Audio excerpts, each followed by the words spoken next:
নমস্কার, দেখছেন কলকাতা টিভি। আপনাদের সঙ্গে রয়েছি আমি ঋষিকেশ। শুরু করছি নারদ। ভাটপাড়া আছে ভাটপাড়াতেই অর্জুন সিং এর বাড়ির সামনে ফের বোমাবাজি, গুলিবিদ্ধ এক যুবক। শুটআউটের ঘটনায় অর্জুন সিংকে ডেকে পাঠায় পুলিশ। পুলিশি তলবে গড় হাজির বিজেপি নেতা। পুলিশের ভূমিকায় ক্ষোভ প্রকাশ করেছেন প্রাক্তন সাংসদ। পাল্টা এফআইআর বিজেপি নেতার। গ্রেপ্তার হয়েছেন 4 জন। অভিযোগ অস্বীকার তৃণমূলের। এদিকে অর্জুনকে জিজ্ঞাসাবাদ করতে তার বাড়িতে যায় জগদ্দল থানার পুলিশ। দেখব একটি প্রতিবেদন। অর্জুন সিং এর বাড়ির সামনে দুষ্কৃতী তাণ্ডব, গুলিবিদ্ধ যুবক। পুলিশের ভূমিকায় ক্ষুব্ধ প্রাক্তন সাংসদ। ফের উত্তেজনা ভাটপাড়ায়। বুধবার মেঘনা জুট মিলে শ্রমিকদের দুটি গোষ্ঠীর মধ্যে ঝামেলা বাঁধে। অনুগামীদের নিয়ে অর্জুন সিং এর পাশাপাশি ঘটনাস্থলে যান ভাটপাড়া পুরসভার 18 নম্বর ওয়ার্ডে কাউন্সিলরের ছেলে নমিত সিং। বিজেপি নেতার অভিযোগ, নমিত সিং এর অনুগামীরাই গুলি চালিয়েছে। আমরা জানি না, হঠাৎ গুলির শব্দ শুনেছি আমরা। 2 রাউন্ড 3 রাউন্ড এদিক থেকে আওয়াজ পেলাম, তারপরে নিচে নামলো, মেঘনা মোড়ে মেঘনা গেটে ঝামেলা হচ্ছে। আমরা যাচ্ছি, থামাধাম আমাদের দিকে ফায়ারিং শুরু করলো। তখন আমরা তাড়া করলো, পালালো। একটা ছেলে পালাতে গিয়ে পড়ে গেছিল। আচ্ছা, ওদের মধ্যে পুলিশ ওখানে সামনে দাঁড়িয়ে থেকে সব চালাচ্ছে। প্রাক্তন সাংসদের নিরাপত্তার কথা মাথায় রেখে রাজ্য প্রশাসনের তরফে লাগানো হয়েছে একাধিক সিসিটিভি। তারপরেও প্রাক্তন সাংসদের কার্যালয়ের সামনে বোমাগুলির ঘটনায় শোরগোল। 5 রাউন্ড গুলি চলার অভিযোগ। তবে দলের বিরুদ্ধে ওঠা অভিযোগ অস্বীকার তৃণমূল বিধায়ক সোমনাথ শ্যামের। দেখা যাচ্ছে সিসিটিভি ক্যামেরাতে অর্জুন সিং এর পাশে সাদা জামা পরে একটি ছেলে, যার হাতে ফায়ার আর্মস, সেই ফায়ার আর্মসটা অর্জুনের পাশ থেকে বার করে সে গুলি চালায়। এবং সাধারণ মানুষের দাবি যে অর্জুন সিং নিজে হাতে কালকে রাতে সেখানে গুলি চালিয়েছে। অবিলম্বে অর্জুন সিংকে গ্রেফতার করতে হবে, না হলে আমরা বৃহত্তম আন্দোলনে যাব। পুলিশি তলবে গড় হাজির বিজেপি নেতা।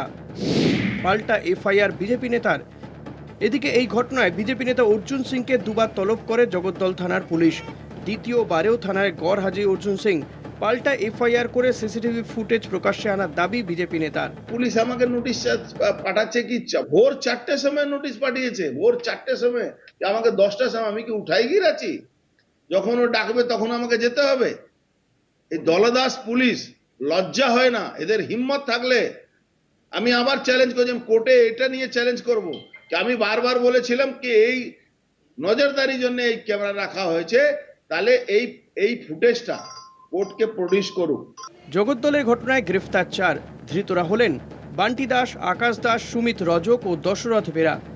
এদের বিরুদ্ধে খুনের চেষ্টা, বেআইনি অস্ত্র রাখার মামলা এবং সংগঠিত অপরাধ ঘটানোর মামলা দায়ের করেছে জগদ্দল থানার পুলিশ। জগদ্দলে অর্জুন সিং এর বাড়ির সামনে গুলি না চললে খবর। নিউটাউনে মন্তব্য প্রাক্তন সাংসদ তথা বিজেপি নেতা দিলীপ ঘোষের। গুলি চলাটা ওখানে কোনো ঘটনা নয়, এটা কোনো নিউজ নয়। যেদিন গুলি চলে না ব্যারাকপুরে, সেদিন হচ্ছে খবর যে আজ গুলি চলেনি। একজন বলেছিল আমাকে মজা করে, সন্ধ্যাবেলা জল টল খেয়ে বাড়ি আসে, তাকে একজন ধমকেছে, এই তুই রোজ রোজ মদ খাস কেন? বলে, না বাবু, আমি রোজ খাই না, সপ্তাহে 2 দিন খাই। কোন 2 দিন? যেদিন বৃষ্টি হয় খাই, আর যেদিন বৃষ্টি না হয় সেদিন খাই।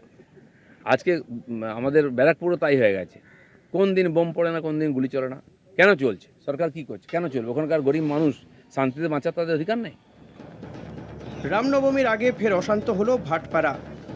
বেলা বাড়তেই ভাটপাড়ায় পড়ল বোমা। অল্পের জন্য রক্ষা পেলেন স্থানীয় বাসিন্দারা। আটচালা বাগান রোড এলাকায় বৃহস্পতিবার দুপুরে হঠাৎই এক জুট মিল কর্মী বাড়িতে বোমা পড়ে। অল্পের জন্য রক্ষা পান জুট মিল কর্মী। ঘটনাস্থলে যায় বিশাল পুলিশ বাহিনী। আতঙ্কিত জগদ্দলের স্থানীয় বাসিন্দারা। সামনেই 26শে বিধানসভা নির্বাচন। জমি ছাড়তে রাজি নয় কোনো রাজনৈতিক দলই। এই ঘটনা ফের প্রমাণ করল ভাটপাড়া আছে ভাটপাড়াতেই, মত রাজনীতির কারবারিদের। স্থানীয়দের দাবি, পুলিশের নিরাপত্তা থাকার পরেও দুষ্কৃতীরা এসে বোমা চালাচ্ছে। এমনই নিষ্ক্রিয়তা পুলিশের অভিযোগ তুলেছেন ব্যারাকপুরের প্রাক্তন সাংসদ অর্জুন সিং। কবে শান্ত হবে ভাটপাড়া, কবে ফিরবে আবার আগের জায়গায় ভাটপাড়া, প্রশ্ন এখন এদিকেই। ভাটপাড়া থেকে শুভজিৎ সিং এর রিপোর্ট, কলকাতা টিভি। অর্জুন সিংকে বেশ কয়েকবার তলব করা হয়েছিল থানাতে এই ঘটনার পরিপ্রেক্ষিতে, কিন্তু তিনি যাননি। এরপরে বিকেলের দিকে কিছুক্ষণ আগেই জগদ্দল থানার পুলিশ তারাই অর্জুন সিংয়ের বাড়িতে চলে আসেন তাকে জিজ্ঞাসাবাদ করার জন্য। অর্জুন সিংয়ের বাড়িতে চলে আসেন জগদ্দল থানার পুলিশ।